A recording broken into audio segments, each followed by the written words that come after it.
Hello everyone, you may be wondering who this is next to me. Well, this, my friends, is Gimpy. It's Gimpy's job to tell me how to do everything that I've already managed to do for the last 25 years, whether I want him to or not. To begin the video, you need to press the record button on the camera. Thank you, Gimpy. Thank you. In this series, we're going to take a look at the point where I feel a popular series lost its way. Don't get me wrong, I fully expect people are going to disagree with my feelings on this, and that's okay. They have every right to be wrong. Now, in case you haven't guessed, I used to be a bit of a Mario nut in my youth. Super Mario Bros. Was enough to make me beg for the NES. Super Mario 2 was great, if different. Super Mario Bros. 3 is my favourite of the bunch, and having it was one of the few times the posh twats in my school were actually jealous of something I had. Super Mario World was fun, if a little easy follow-up. All of these games are great. So surely if the Mario series was going to fall off a cliff, the time it would happen would be the jump to 3D. I mean, it pretty much killed the Sonic series, and before anyone else says about Sonic Adventure 2, you're wrong. It sucked. Fortunately, that's not what happened at all. If you bought an N64 in 1996 or 1997 and you didn't have your mind blown by what they accomplished, then you probably don't have a pulse. The expansive world, the new moves, the tremendous gameplay. I mean, look at this mirror reflection effect. I'd never seen anything like it. Super Mario 64 is awesome. Super Mario 64 was, and following the release of 3D All-Stars still is, a phenomenal game. I was one of those guys who collected all 120 stars. I went and saw Yoshi on the roof, and once it was finished, all eyes turned to its successor, Super Mario 128. Break your live-action sections up with footage of the game. You know what, Gimpy? You really are the brains of this operation. Only that's not what we got. A tech demo aside, Mario 128 ended up falling off a development cliff, and what we got instead was Super Mario Sunshine. Super Mario Sunshine seems to be having a bit of a renaissance at the moment, and I think it's mainly down to the fact that its amazing music is being used in a lot of TikTok videos as of late. However, I always remembered it being a disappointment, so with the release of 3D All-Stars, it meant I could revisit it to see whether I was actually wrong about it. I wasn't. Sure, Isle Delfino is a gorgeous looking environment and the music is iconic, but in the opening few moments you come across the biggest problem with the game. Flood. Hate is such a strong word, but I actually hate Flood.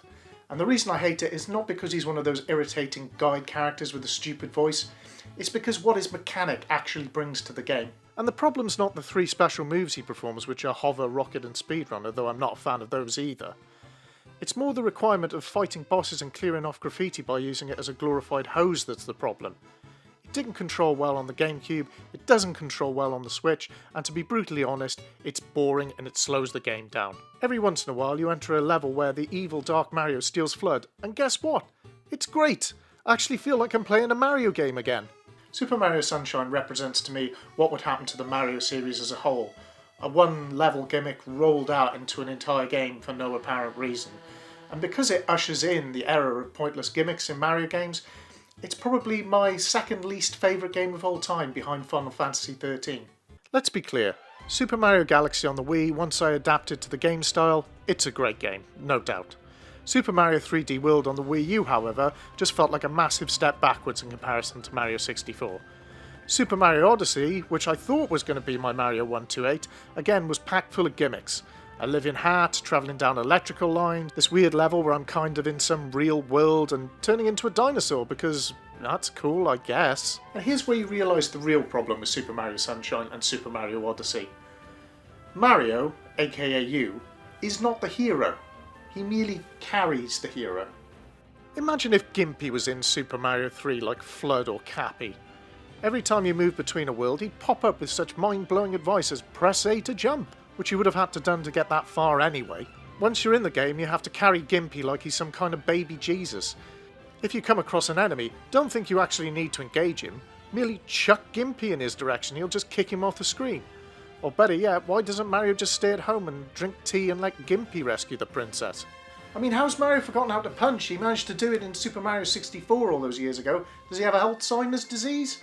I mean, his role in these games could be fulfilled by a mobility scooter. I don't know. I think this series might be done, to be honest. What I want, quite simply, is the sequel to Mario 64, Mario 128. What I keep hearing rumours of is Super Mario Sunshine 2. Please, God, no. You need to end this video with a Mega Drive disc. I don't know, Gimpy. I'm so disheartened I'm not sure I can come up with anything decent. Just like Sega's third-party developers couldn't. You're right, Gimpy. Come on, let's take you and throw you at some people not wearing masks in shops.